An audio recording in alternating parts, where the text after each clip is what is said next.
আপনাকে প্রশ্ন করতে জনাব তারেক রহমান এখন দেশে ফিরছেন না কেন? মানে উনি দেশে ফিরলে তো বাংলাদেশের রাজনীতির বিশ্লেষক যারা আছে তারা বলছেন যে অনেকভাবেই ক্ষমতার শিফট বা ক্ষমতার ব্যালেন্স অন্যরকম হতে পারত, বিএনপির পক্ষে একটা গণজোয়ার সৃষ্টি হতে পারত। এই সুযোগ তিনি কেন নিচ্ছেন না, যেহেতু তিনি একজন সুযোগ নিচ্ছেন না? দেশের স্বার্থে, দেশের মানুষের স্বার্থে। উনি কিন্তু নিজেও বলেছেন যে আমাদের বিএনপির যেমন 60 লক্ষ নেতাকর্মীর বিরুদ্ধে মিথ্যা মামলা রয়েছে, একইভাবে কিন্তু গণতন্ত্রের পক্ষে প্রতিটা রাজনৈতিক দলের নেতাকর্মীর বিরুদ্ধে রয়েছে বিভিন্ন শ্রেণী পেশার মানুষরা, আপনাদের মতন যারা গণমাধ্যম কর্মী রয়েছেন, মানবাধিকার কর্মী রয়েছেন, শিক্ষক, চিকিৎসক, প্রত্যেকের বিরুদ্ধে কিন্তু শেখ হাসিনা বিরোধী যাদের অবস্থান ছিল বিভিন্ন সময় মামলা হয়েছে। উনি সুস্পষ্টভাবে বলেছেন ওনাদের প্রত্যেকের বিরুদ্ধে যেন ন্যায় বিচার প্রতিষ্ঠা হয়, প্রত্যেকে যেন অবিচারের নামে আমরা যা দেখেছি তার থেকে প্রাপ্য বিচারটুকু পান। এটা কিন্তু ওনার একটা অগ্রাধিকারের দাবি। আমরা চাই উনি শুধু জনাব তারেক রহমান মুক্ত হয়ে সবার মামলা উঠে গেলে জনাব তারেক রহমান দেশে ফিরবেন, এটা ওনার একটা অগ্রাধিকার অবশ্যই। মানে সবার মামলা উঠে গেলে সবাইকে ন্যায় বিচারে উঠবে না তো? অবশ্যই সম্ভব। ন্যায় বিচারে প্রধানমন্ত্রিত্ব করতে হবে ভাই।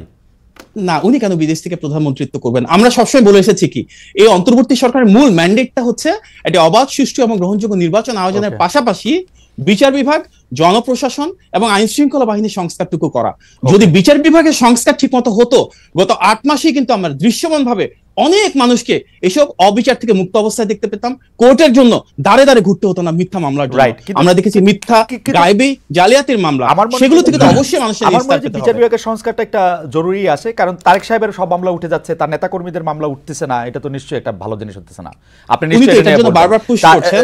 জনাব তারেক রহমানের সব মামলা উঠে গেছে, কিন্তু ইন অ্যাবসেন্সিয়া মামলা উঠা এপিলে কিন্তু একটা, মানে আমি জানি না, মানে আমি যতটুকু আইন কানুন বুঝি আর কি। আমি আবার আসবো আপনার কাছে। ডক্টর মাহাদি, আপনাকে অনেক ধন্যবাদ। আমি কি এটার উত্তরটা একটু দিয়ে দিতে পারি? জি দেন। আমরা দেখেছি তারেক রহমানের বিরুদ্ধে গত 16 বছরও আওয়ামী লীগ অনেক প্রোপাগান্ডা ক্যাম্পেইন চালানোর পর একটা তথ্য প্রমাণ উপাত্ত তৈরি করতে পারে নাই। তার সবচেয়ে বড় প্রমাণ, আমরা যদি আওয়ামী লীগের সময় যিনি প্রধান বিচারপতি ছিলেন সেই সুরেন্দ্র সিং সিনহার বক্তব্য দেখি, সেখানে উনি বলেছেন কিভাবে একটা নির্দিষ্ট অফিস থেকে, একটা নির্দিষ্ট দপ্তর থেকে ওনাকে মামলার রায় লিখে দেওয়া হতো। আমরা দেখেছি মোতাহার হোসেন একজন বিচারক ছিলেন যিনি তারেক রহমানের কোনো দোষ ত্রুটি না পেয়ে তখন গোয়েন্দা বাহিনী দ্বারা লিখিত রায় পড়তে অস্বীকার করার কারণে ওনাকে অস্ত্রের মুখে দেশ ছাড়তে হয়েছে। সেখানে কিন্তু সুস্পষ্টভাবে উঠে এসেছে কিভাবে ওনার বিরুদ্ধে কোনো তথ্য প্রমাণ ছিল না। কেন 16 বছর লাগলো ওনাকে এই মিথ্যা মামলাগুলো থেকে, প্রতারণামূলক, জালিয়াতের, মিথ্যা তথ্য উপাত্তের মামলা থেকে নিষ্কৃতি পেতে? আজকে সেটা আরো বেশি বড় প্রশ্ন হওয়া উচিত। রাইট, এটা তো প্রশ্ন না, এটা তো উত্তর আছে। আপনি আমার কাছে উত্তর নেন। কারণ শেখ হাসিনা বাংলাদেশের সকল প্রতিষ্ঠানকে ধ্বংস করছিল, এর মধ্যে থেকে হচ্ছে যে বিচার বিভাগ সবচেয়ে মারাত্মক ক্ষতিগ্রস্ত হয়েছিল, সেই জন্য এরকম হয়েছে।